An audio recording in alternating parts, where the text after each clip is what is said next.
ठाकरे नहीं चलाए। सत्ता 2.5 साल की जो सत्ता चली, न कांग्रेस चला पाई न शिवसेना चला पाए। सत्ता तो चलाया तो सुपर सीएम चलाया, और ऐसा करने में उद्धव ठाकरे की क्रेडिबिलिटी और शिवसेना की क्रेडिबिलिटी सारा उन्होंने खत्म कर दिया। नतीजा यह है कि आज हम कह सकते हैं कि उन्होंने ये सोचते थे कि भारतीय जनता पार्टी हमें खा जाएगी, यहां तो उल्टा हुआ। आपको शरद पवार ने आपकी सारी राजनीतिक पूंजी निगल ली और आप कहीं नहीं कांग्रेस आप की स्थिति आप कैसे देखते? देखिए, कांग्रेस तो कहीं पर सत्ता में थी ही नहीं। कांग्रेस तो जो है वो तीसरे, जैसे हम स्कूटर पर बैठते हैं ना, तो तीसरे में किसी को एडजस्ट कर लिया जाता है, तो कांग्रेस तो उसी एडजस्टमेंट के सिलसिले में है। Okay, you have nothing to lose. Tehseen Poonawalla, आप कंफर्टेबल पोजीशन पे हो। संगीत रागी कह रहे हैं स्टेपनी की तरह है कांग्रेस पार्टी। तो नहीं, संगीत रागी जी क्या कहते हैं उससे मैं ज्यादा गंभीरता से नहीं लेता हूँ। जहां तक सवाल है, विदर्भ एरिया में सबसे ज्यादा सीटें कांग्रेस को आई है, महाराष्ट्र के विदर्भ एरिया में। वही विदर्भ एरिया जिसको देवेंद्र फडणवीस तोड़कर महाराष्ट्र से जुड़ा करना चाहते हैं। Congress single largest party Vidarbha में आई। अब भी जो बाई इलेक्शन हुए, कांग्रेस ने बहुत अच्छा प्रदर्शन किया है, और मैं ये जानता हूं कि 2024 में, अब इस चीज को नोट कीजिए, असेंबली इलेक्शन में कांग्रेस सिंगल लार्जेस्ट पार्टी निकलेगी। इस चीज को मैं मानता हूं कि एनसीपी से थोड़ा कांग्रेस को दिक्कत है, शिवसेना से कोई कॉम्पिटिशन नहीं है, ये चीज को मैं मानता हूँ। लेकिन मैं एक बहुत कांग्रेस आपको लगता है सिंगल लार्जेस्ट पार्टी निकलेगी? हाँ, सिंगल लार्जेस्ट आएगी। मैं ये 100% अभी तो काफी दूर की कौड़ी है ख्याल की। नहीं, कांग्रेस आएगी। लेकिन मैं एक बहुत इंपॉर्टेंट सवाल उठाना चाहता हूँ अमित जी। मैं बहुत समय से रुका था।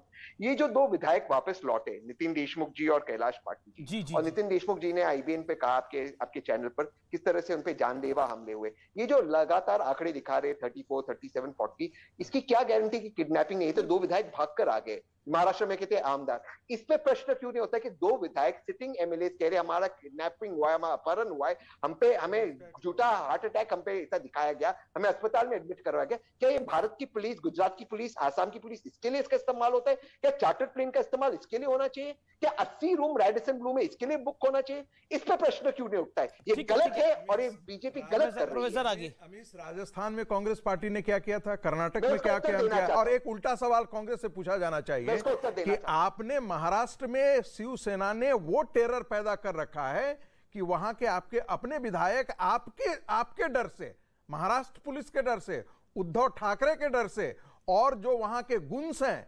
एक्सटॉर्शनिस्ट हैं, जिनके सहारे आप सत्ता की भागीदारी निभा रहे हैं, उनके डर से उनको दूसरे स्टेट में जाना पड़ रहा है। अपने स्टेट से अपना विधायक आपकी पार्टी का भाग रहा है, ये तो आप पर बहुत बड़ा रिफ्लेक्शन है। कोई सुनिए, पहले मैं आपके दूसरे प्रश्न का जवाब दे देता हूं। कोई डर नहीं, एमओएस होम बंटी पाटिल है, कोई डर नहीं है पुलिस का, कांग्रेस के विधायकों को। कांग्रेस के विधायक यूनाइटेड है और सारे कांग्रेस। सर प्लीज, आप ऐसे बीच में बोलेंगे स्टूडियो में बैठकर तो नहीं होगा डिबेट। अमित जी शो चला रहे हैं, आप हर शो में बीच में बोलते हो, प्लीज आप रुक जाइए।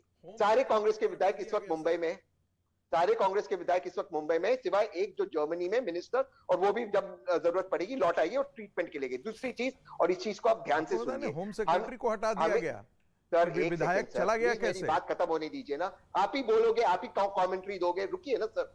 दूसरी चीज, आपने पहला प्रश्न पूछा राजस्थान में हम 5 स्टार होटल में क्यों गए, छत्तीसगढ़ में क्यों गए? बिल्कुल सही कहा, हम बिल्कुल गए 5 स्टार होटल में। 5 स्टार होटल में जाना हमारी मजबूरी इसलिए है क्योंकि बीजेपी के विधायक जाकर, बीजेपी के जो एमपी थे, एमएलए थे, और जो बीजेपी पार्टी हमारे विधायकों को खरीदने की कोशिश करती है या ईडी के दर से डराने की कोशिश करती है। हमें बचाना है। कभी सुना है कि हम जा रहे किसी को खरीदने के लिए? अरे भाई, आया राम के लिए जा रहे, आया राम की संस्कृति इस देश में कांग्रेस पार्टी ने शुरू की है। मैं एक सेकंड, ब्रिजमोहन श्रीवास्तव जान लीजिए, पूरी पार्टी ही लेकर के चल पड़े थे। एक सेकंड, ब्रिजमोहन श्रीवास्तव भी कुछ कह रहे जाते हैं, आनंद दुबे भी कुछ कह रहे जाते हैं। एक सेकंड, एक करके आनंद दुबे, असली शिवसेना कौन है?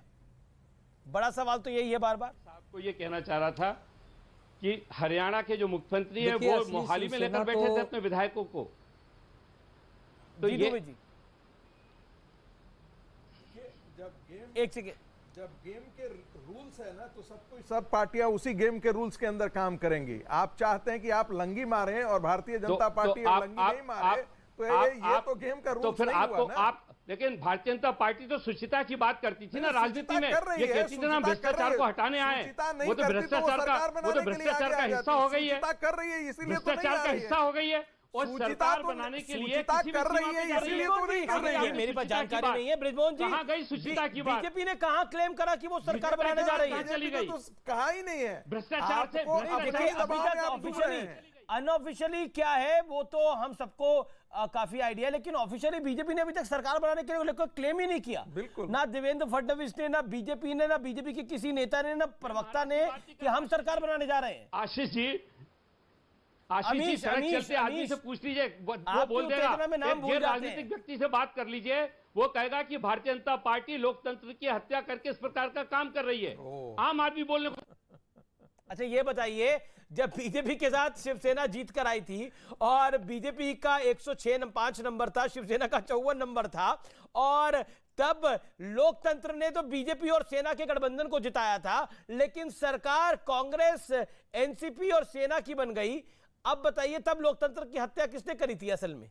जवाब दीजिए इस बात का। अभी तो बड़ी सुचिता की बात हो रही है। प्रीपोल अलायंस जो था उसमें मैंडेट किसको मिला था?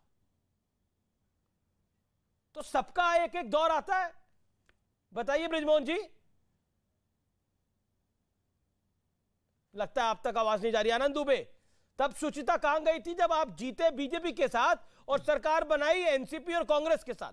तब सुचिता कहां गई थी? वो पुरानी कहावत है, जैसी करनी वैसी भरनी। भाई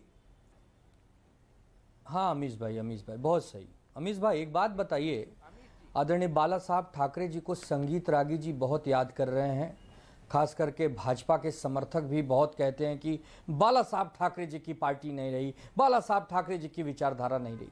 मुझे याद आया कि पंडित अटल बिहारी वाजपेयी जी ने एक बार के भारत के उस समय के यशस्वी मुख्यमंत्री जी से कहा था, राजधर्म का पालन करो नरेंद्र भाई, राजधर्म का। आज का राजधर्म क्या कह रहा है अमीश भाई? कि गुजरात के होटल में विधायकों को बंधक बनाकर वहां के चार्टर्ड विमान से गुवाहाटी और वहां के हेमंत बिस्वा जाकर उनको रिसीव करें और कहें कि मेहमान आए हैं, जीएसटी का पैसा मिलने वाला है। अरे कमाल करते हो यार, शर्म आनी चाहिए। तब भी लोग बाला साहब, या तो कहो कि हम संत हैं, नरेंद्र मोदी के समर्थन में बाला साहब ठाकरे जी आए थे। आपको याद है? राजनीति में राजनीति में कोई संत नहीं होता, राजनीति में मौका होता है और चौका होता है। पहले चौका आपने मारा, अब छक्का आपको लगता है भारतीय जनता पार्टी मार रही है।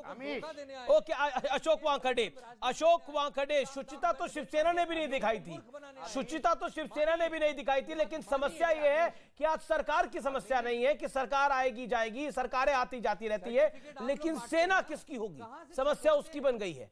ओके, अशोक वानखेड़े। और कांग्रेस कह रही है कि अगर अगला चुनाव होगा तो हम नंबर 1 पार्टी बन जाएंगे। I want your comments on this. Ashok Wankhede. Ashok ji, देखिए सेना, अब आपने सही कहा, संकट सरकार का नहीं है, संकट ठाकरे परिवार को पार्टी बचाने का है और अपना कंट्रोल रखने का है। लेकिन अभी जो बात हो रही है कि सेना और बीजेपी साथ में आई और फिर कैसे अलग चली गई, तब सुचिता कहां गई? लेकिन वही बिहार में जब आरजेडी और जनता दल यूनाइटेड साथ में चुनाव लड़ती है, फिर सुबह दिन में इस्तीफा देकर रात को बीजेपी के साथ सरकार बनाती है और बीजेपी उनके साथ सरकार बनाती है, तब सुचिता कहा जाती है। हमाम में सब नंगे हैं, कोई पॉलिटिकल पार्टी बोल नहीं सकती कि हमारी कोई विचारधारा है। और आपको विचारधारा सत्ता है। जी, ओके, संगीत रागी। अशोक जी, डेमोक्रेसी में कई बार बैड और वर्स के बीच में चुनाव करना पड़ता है।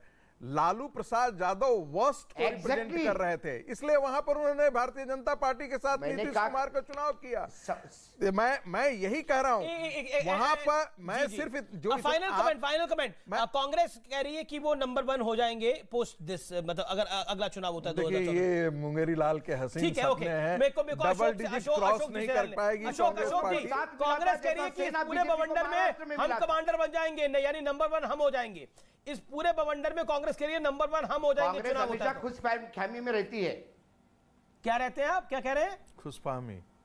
कांग्रेस खुशफहमी में रहती है। कांग्रेस तीसरे नंबर पे है, आने वाले समय में चौथे नंबर पे जाए तो कोई आश्चर्य नहीं है। बहुत बहुत शुक्रिया, बहुत बहुत शुक्रिया। ये बहुत अच्छी बात है कि खुशफहमी में रहता है।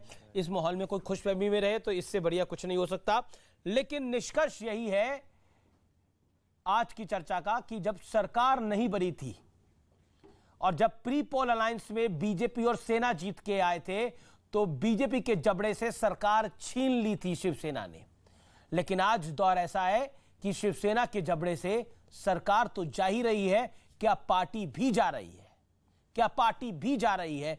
That's the big question tonight. फिलहाल आर पार को यहीं समाप्त करते हैं। नमस्कार। अमन चोपड़ा के साथ देखिए देश नहीं झुकने देंगे, क्योंकि पार्टी किसकी वो